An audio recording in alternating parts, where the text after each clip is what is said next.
Mongoose Jake here, finally with another video to feature on the channel, and this time it's my wife and I in Tier 8 tank destroyers finding ourselves in a Tier 9 game on the Abbey map. She's in the SU-101 while I have the Skorpion G at my disposal. And here on the Abbey map, if I'm in a lightly armored tank destroyer like this, I do tend to go and support any push that follows along the river's edge. Gives you long enough range to stay undetected. Whereas she takes up the position to cover the standard B who's charging the middle, and that's kind of a risk and reward position. This is quite a bit more of a safe choice. But she has at least a little bit of armor to work with, whereas I have zilch. So I do take the far safer choice and come over here to the water's edge to provide some long range fire. Unfortunately, our TL1 LPC, he didn't push up far enough, quick enough to do any spotting for us, but he definitely got spotted in return regardless. So they have multiple tanks who made it to the middle already, with the Type 59, the ELC Even 90, being covered by at least one ISU 152 and the enemy team's own Skorpion G. As you can see, I've already landed one hit into the ISU 152. He went undetected as I fired, but I definitely still hit him. Our own ISU 152, the K version, who is obviously not running a fire extinguisher, and I will forever stay steadfast in that's a bad choice. Whether you have the firefighting skill fully trained on your crew or not, it does not provide enough to save your vehicle. As you can see, he took a big hit, looked like from the Skorpion G, and then he burned down for another 300 or 400 health to where he could be finished off pretty easily. And of course it was overkill for the enemy ISU 152 to hit him because he only had like 200 and some health left. But it's not looking good. Our own team's fairly timid. I mean, myself and the STRV, we kind of have to play that way. I decided to take a chance to possibly bail back to the corner, because if the STA and the Object 777 get pushed, I really don't want to be right there. And it looks like we had a couple of enemies who were maybe going to try to sneak through the middle. And I at least want to be in position to cover that. If that T-44 decides to push up, I'd love to be able to land a nice 490 damage shot right into him. That's good persuasion to rethink your choices. And I do see that the Type 59 has pushed up, and for now there's no reason to be sitting here. Because if the T-44 is not going to make a move, all I'm doing is making myself useless by sitting in that corner. So I'll just try to poke and land a hit into the Type 59, which I do for exactly my gun's average damage of 490. And I can easily punch through his upper hull. If he's gonna poke with his front out, I'll be able to sneak a couple of shots in maybe. And it looks like he's about to do it again, so I sit here pre-aimed, not aiming at the vehicle, but aiming where he's going to be exposed. And that's something a lot of people don't do. You'll see them trace their gun and following along with the spotted tank, which all that does is ruin your bloom a little bit. Aim at the spot where the tank's going to be showing if he breaks cover. It's, preemptive aiming.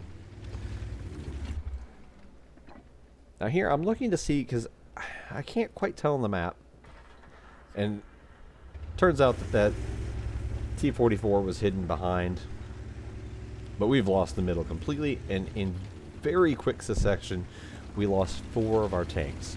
So now it's 4 to 8. That was a very bad 30 seconds there. And in that 30 seconds, we lost 4 tanks for 1 enemy, and lost the entire western half of the map. Now I'm blind firing for the Skorpion G, is what I'm doing here. Looking to see if I can't land any shot, because he probably hadn't moved up just yet. But you can see dust fly, so I am not hitting anything. He's also not moved up far enough to be able to spot me, which means he hasn't went down into the dip. But the ELC even is still obviously down there. And as of now, I do think the Skorpion G is still backing him up. Our Object 752 is making a horrible mistake by pushing up this far. And as you see, he's about to pay for it. He pushed up onto mostly flat ground, and the enemies have the middle. That WZ-120, along with it looks like probably the Char, the Char is probably up on the ledge over at C3. But our G-Store is thinking 100%. It's the patent. The fact that we had a patent tank. It has nothing to do with the bad positioning of certain people on the team. It has nothing to do with good play by the enemies. It's we have a patent tank. I just had to highlight that. He thinks that's absolutely the difference. But we're actually making a little bit of a hold here. As I was trying to sneak a shot through the pillars there, and of course I hit the pillar, not the tank. And unfortunately that lost us the ELC even 90, but he was going to go down regardless. He was spotted through proximity, and I do 100% believe the Char is over there on the C3 perch. As you see, I am very torn between keeping an eye behind me, because I know there's an ELC even 90 of the enemy teams, as well as a Skorpion G. So I keep poking back there, because they know I'm here. I've been spotted multiple times on this corner. I've got the STRV 103 watching my back, but that's pretty much it. As I try to sneak some shots into the cupolas of the M6. The M6Y cupolas are really questionable. And I trade with the Cobra, but trading with that thing isn't going to go my way too many times. He is firing premium, which, again, I honestly think, personal opinion, that's a trash tank. Never should have been added to the game. All it does is encourage premium spamming. And most all of them do it. It's a terrible tank for the game, balance-wise. But I can't trade with him anymore. Next shot, he'll probably get a bigger pen and finish me off. So I have to be ultra cautious. And I still have the nagging suspicion in the back of my head right now. ELC even 90, Skorpion G, at my back. The STRV should spot him, but no guarantees. And I cannot aid the Object 777. I cannot risk it. Because now there's a KV-5 and a Cobra over there. I'm just trying to land the killing shot on the M6Y. And cannot seem to sneak it in. He takes out my wife in her SU-101. Actually, the Cobra is the one that got the kill, but those two were getting angles on her, and it was only a matter of time with the Cobra. With the premium HE, eventually they're going to sneak through enough damage to kill you. I keep having the nagging suspicion over here that that ELC is probably going to pop up behind me.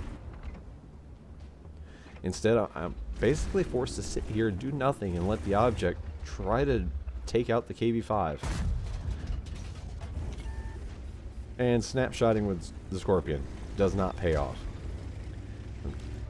And now the ELC finally does show, and I basically just butchered the shot there. The little rise that's in the ground is just too much for me to get the gun depression. But again, aiming where they're going to be, not where they are. As soon as the ELC zigged when he should have zagged, I was able to get the kill shot on him. And now the STA is bound to be clipped by the Char, if not finished off by anybody else. And now here I am going to eat some shots, but in return I actually score the kill shot on one of the Chars. There's still another one there. I'm having to be mindful of both the Char and the Skorpion, while also trying not to get hung up on the rocks. But he will have a shot on my turret if I'm not careful, so you see me absolutely just scrunching in as close as I can to the edge of the rocks while keeping my gun pointed towards where he is, and I am counting 100% on the STRV to be able to handle the Skorpion behind me. If the enemies had pulled a rushing maneuver right now, and here I get stuck on those slippery rocks, everybody calls soap rocks, and a stroke of luck, this game would have been lost right there had that Char landed his hit. Because he has more than enough alpha to take me out with only 274 health left. The object 777 is calling for help, but I cannot help him. The Char has me locked down to this point right now. All of a sudden I realize, wait a minute, the Skorpion went up and over. I try a blind shot, and then I back off. Right now I have this choice. As you see, I'm using my paint skills.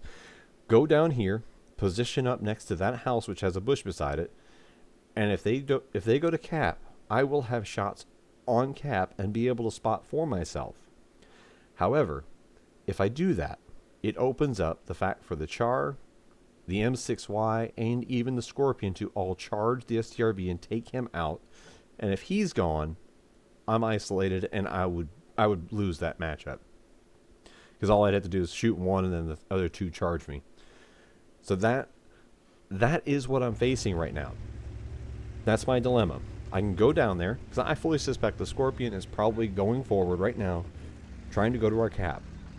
But if I abandon the STRV, he could be rushed, and then in turn I could be rushed. So I moved back so I'm not spotted. And I'm thinking if they're going to rush him, they might do it right now. I'm far enough back. Nope. Instead, I was going to say I'm far enough back that if they rushed him, they wouldn't spot me instantly. But now, they've made my choice for me. They're moving to cap. I will go up here, as you'll see the house that I was talking about. I can get up here in position, and I can reset that cap. I have binoculars, and this is exactly the sort of endgame situation why I run binoculars instead of other gun handling equipment and instead of optics. This gives me enough view range right here that when I click into, I will be able to. I have to get clear sight. And actually, the STRV moved up and spotted it for me. But now he has moved forward too much. And I have to try to get down off of here without ruining my 274 HP. Now he's going to have their full attention. He's pinched, unfortunately. And the STRV is going to push in. Now the M6Y could have already pushed at him. And then the Char could have got him. But if you notice, that tree just went down. The M6Y is right here. And he has his turret turned away. And I do have premium loaded. That now changes it to we have the advantage of catching the Char in a pinch. So all I have to do is reload, finish him off. There's the Top Gun and the win. And the same G-Sor is down there in chat saying easy. After saying that we were going to lose it because we had a patent. That did score me an ace and a Top Gun. With just under 4,000 damage dealt. Also snagged me 35 bonds on top of that. We got the Bruiser and the Fire for effect, the Top Gun, and moving in, that was enough to finish top on the team in both damage and experience. The Char on the enemy team actually had a very good game with almost 4,000 damage himself. And the STRV, while he didn't actually deal a whole lot, my wife was second on our team here. As you can see, she had held out for quite a long herself. The STRV was key in keeping my back covered. And as you can see, I spammed a lot of shots, but I still made quite a few credits. In the end, a good ace game, showcasing what you can do at the very end of the game. Thanks for watching. Hope you enjoyed.